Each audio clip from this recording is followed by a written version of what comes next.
these are OP. Why, hello there. Between the Star Wars films, shows, books, games, and countless lore videos on the interwebs, it's time to see which lightsaber form takes the high ground.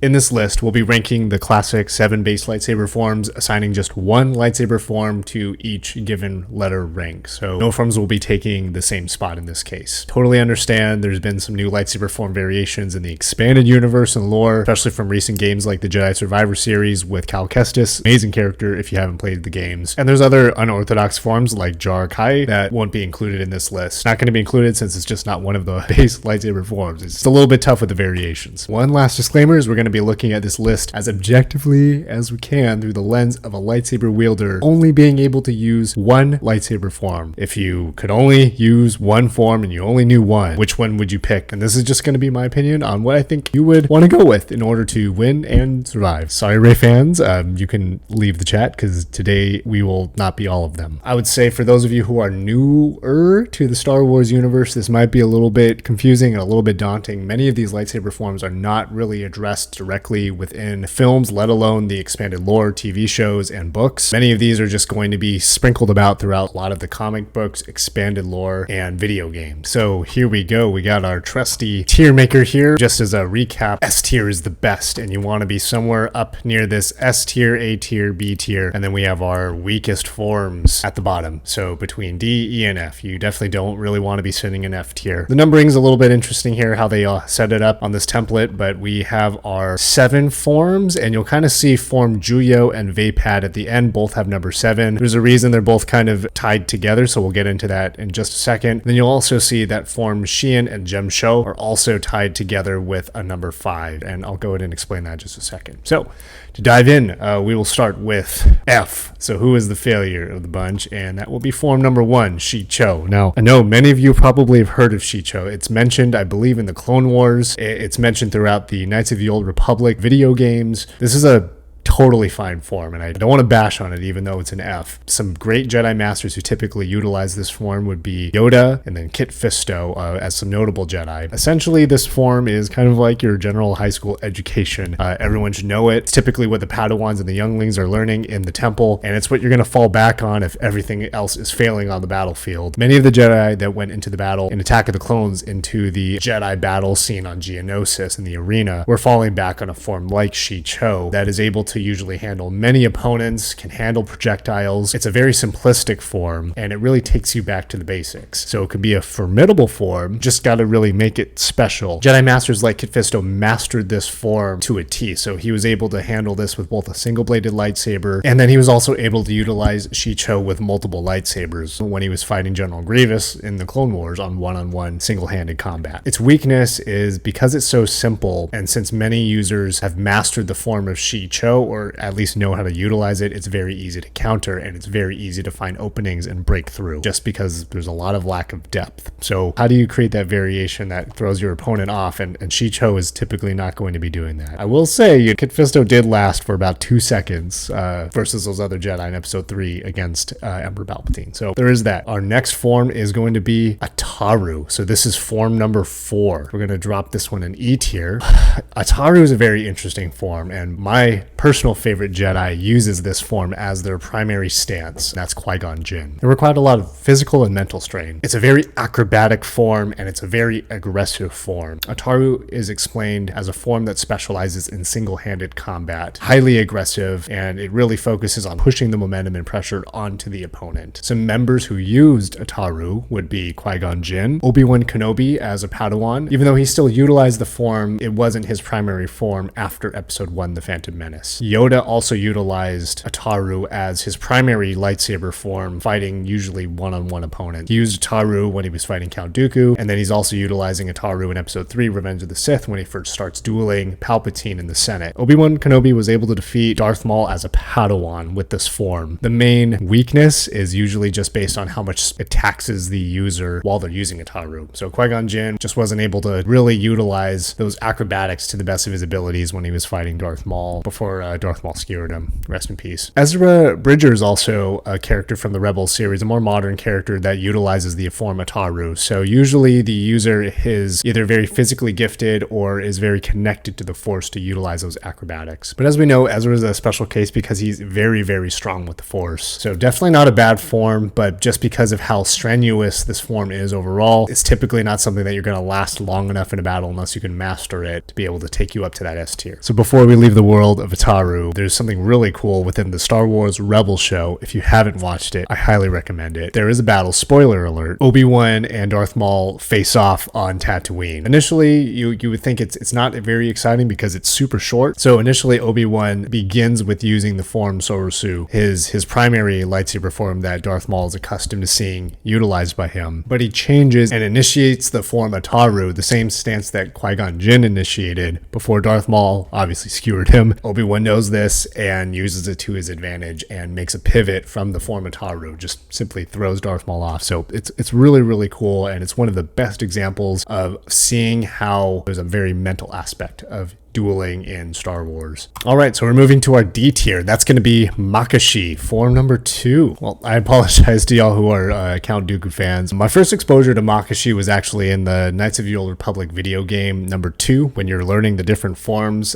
for your Jedi outcast protagonist. Makashi specializes in one-on-one single-handed combat, specifically for lightsaber wielders and melee weapon wielders. The form is extremely precise, and it's very artful and elegant. Count Dooku is a special case of someone who mastered the form of Makashi, studied it to a T. It was his primary form. We only get a glimpse of him. Really, we don't see much of Count Dooku in his full potential throughout the movies, but you can really see him in the Clone Wars utilizing a lot of this stance, fighting even multiple opponents who are utilizing the lightsaber. We see it in the movies when he's fighting Anakin and Obi-Wan in Episode 2, and then we see it again when he's dueling with Anakin and Obi-Wan in Episode 3. Very, very big downside of Makashi is it's not a form that is able to handle a lot of ranged projectiles and blaster fire, especially during the Clone Wars, Galactic Civil War, and the New Order. It's just not a lot of feasibility for Makashi to really be something you can be utilizing when everyone else is likely going to be hitting you with a projectile. Some other users of Makashi outside of Count Dooku were Ki-Adi-Mundi of the Jedi Order. One example of Ki-Adi-Mundi being able to really utilize and showcase Makashi was when he was fighting General Grievous in the non-canon 2003 Clone Wars show. It's really Grievous at his peak, and Ki-Adi-Mundi he's able to hold his own for quite a while one-on-one with Grievous. You know, obviously Episode 3, you got that one scene, Ki-Adi-Mundi just getting his buttocks handed to him from the clones. I wouldn't be choosing Makashi personally as a form here just because it's not versatile in projectile combat. Many users do not have the patience and time it takes or the skill required to really master the form of Makashi. Very high barrier to entry, low usability. Okay, so now we're going to C tier, and that's going to go to form 6, which is Neiman. So this form is interesting. In a way, I kind of look at it like a cheat code. It's not really hard to master it, and it doesn't really require a lot of physical or mental willpower to execute this form at a high level. It's typically favored and used by Jedi Masters or Force wielders who typically favor diplomacy over combat, or usually who just don't have the prowess or the ability to master some lightsaber forms, so they're able to fall back on a form like Neiman. It's very similar in ways to shii-cho. It provides a little bit of a base understanding for projectile-based defenses as well as one-on-one combat defense, and you get some opportunities to make some very unorthodox attacks. It's kind of like putting on a baseball cap when you're not feeling 100% one day and your looks are not feeling top shelf. Throw on form Neiman and kind of just bring up your style game without you really doing nothing. There's some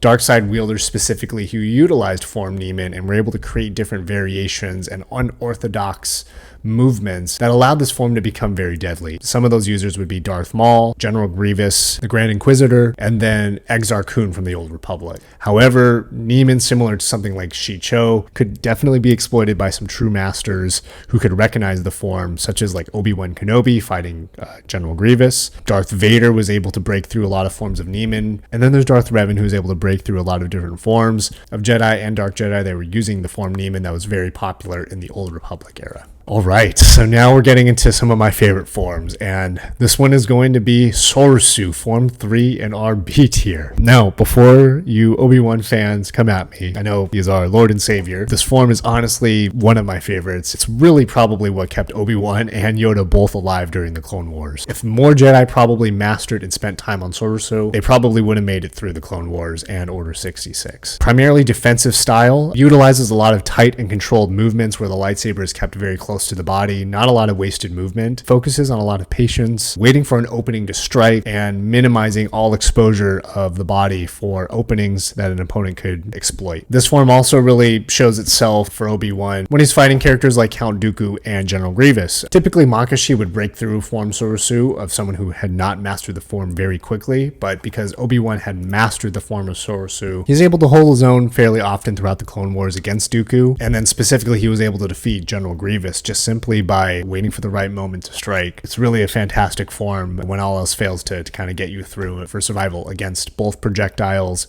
and melee attacks. The primary weakness of Soru is it didn't really excel in a lot of offensive movements, and it really was also based on how patient a user could be. If you're just sitting there defending all day long, you eventually have to strike, and someone who might be at a point where they've mastered Makashi or some of the other forms that we're about to go through could easily break through Soru. If you made it this far in the video, my friend, thank you. And if you are a Force wielder, I would very much appreciate if you would fancy me a like. You will subscribe for more content. Now we're getting into some good forms. So in A tier, it's going to be a little bit of a mix of those dual forms that I was explaining. So we got form Juyo and form Vaapad. So this is going to be variations of form 7. So we're going to go ahead and break down Juyo first, because you can't really have form Vaapad without Juyo. To go through form Juyo, it's a very aggressive and unpredictable form. Many members of the Jedi Council and the entire Jedi Order didn't utilize this at all. It's a big reason why Palpatine was able to break through so many Jedi during Order 66. Juyo is one of the most physically exhausting forms, and it focuses on a flurry of attacks that overwhelm an opponent, mainly fueled by anger and aggression.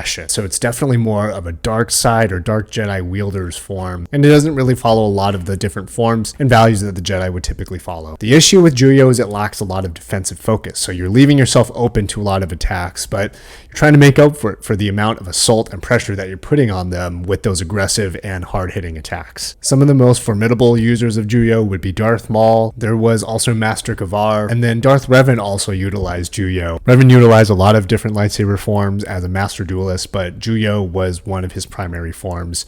And in theory, it's probably the form that he utilized to defeat Darth Malak in the Star Forge. So getting into Vaapad, it's a little bit tricky. I wouldn't say that Vaapad is better than Juyo. They're likely very much on the same playing field. Vaapad, in a way, was more of a light side friendly version of Juyo. It was primarily a form created by Mace Windu and almost exclusively used by him. There's other Jedi like Quinlan Vos who were able to utilize variations of Vaapad, but none of them mastered it like Mace Windu did. Windu specifically created this form as a variation of Juyo, and he drew upon his anger and passion without giving into each of those dark side emotions that form Juyo would usually cause a user to fall into. It's really what allowed Mace Windu to survive so long and defeat Palpatine in one-on-one combat in Revenge of the Sith. Mace Windu is essentially rolling a critical D20 across the board every time he's utilizing this form. You could also go with saying that Palpatine kind of just rolled over and let Mace Windu win, so then, Anakin could descend down the dark side. So who knows, really? In the movie, he did,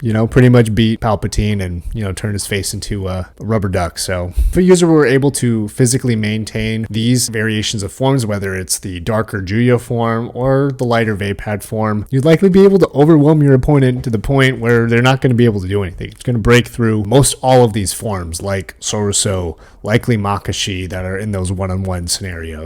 All right, so we're getting to our S tier, and I think we know the answer here. We got our last two combo variations, which are Xian and Gemsho in our S tier. These forms go hand in hand, and so typically the prerequisite to utilize these forms is Soru. But the user typically would understand Soru at some form before they can really break into Xian and Gemsho. These forms are a little bit more modernized, and I say modern, but they were really created around the Great Sith War, which was an an Old Republic era battle. Both of these variations were brought together to create form number 5. Xian can be viewed as the defensive variation of Soru, and Gemsho is the variation for one-on-one saber combat, and they come together to allow a user to defend both against projectiles and one-on-one lightsaber and melee combat. Both of these forms were extremely physically demanding. They also drew a lot upon the force of a wielder to really understand what the next move of the opponent would be, because the variation and what was special about Gemsho is this form allowed a user to counterattack with a devastating blow. So you wouldn't just make a quick counter with something with precise form like Makashi, and you'd be overwhelming an enemy as soon as you would see an opening, after you've been fully defending and turtling yourself with both Xian and Gemsho in combination. You'll see that this was a very physically demanding form, not utilized by almost anyone throughout the Jedi Order or the Sith Order, just based on some of the users. Some notable ones would be Anakin Skywalker. Anakin was easily able to make it through the Clone Wars, and we see moments of full potential dark side Darth Vader within the Darth Vader comic series, which I highly recommend you read if you haven't read the 5-part miniseries. It's fantastic. It shows a form of Darth Vader if he had reached his full potential without all of the armor and suits weighing him down, and he's able to defeat the entire Jedi Order with his overwhelming connection to the Force and utilizing these lightsaber forms. Some other users would be Luke Skywalker, Asoka, Darth Bane from the Old Republic, Ulic Qel-Droma, and Plo Koon. All very physically agile and capable users of these forms, and very, very few characters who entered battle with any of these characters were going to make it out, because just these are OP.